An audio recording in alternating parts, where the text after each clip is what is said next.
We're working on a Ford Escape with a 6F35 transmission. And as you can see, the axle seal leaks pretty good. There is a TSB about these left axle seals. Let me show you how I go ahead and fix them. Let's go ahead and get the wheel and the axle nut off. Then we're going to pop the lower ball joint out and we'll get that axle out of the way. With the ball joint out of the way and removed from the steering knuckle, now we can push the axle through the wheel bearing. With the axle removed from the wheel bearing, I tie the entire lower strut, caliper, everything. I tie it back with the hoist with a ratchet strap just to give myself some working room. We're not looking to get crazy here. We just want it pulled out of the way.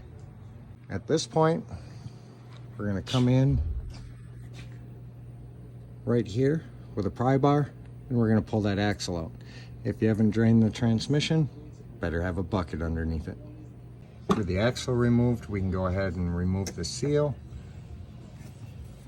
I come in right underneath this lip with a super small chisel and it'll come right out. A seal puller will work too. Now with our tool installed, we're going to go ahead and twist the bolt and that's going to extract the bushing. We have a longer bushing surface, if you will. Keep in mind they make two different bushings for 6F35.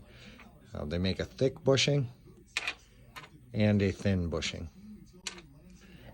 If we take the original bushing, see the amount of rock we have? Whereas if we use our new bushing, you see it doesn't rock as much.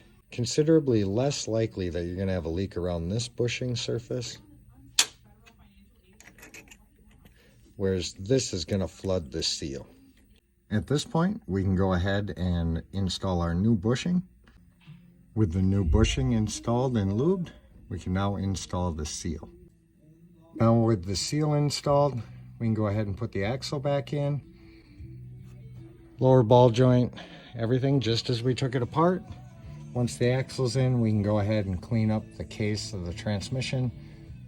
I don't do it without the axle in because I don't want to run the risk of any contaminants entering the transmission. Have a good day, guys. Don't forget to torque your axle nut and your lug nuts when you're done.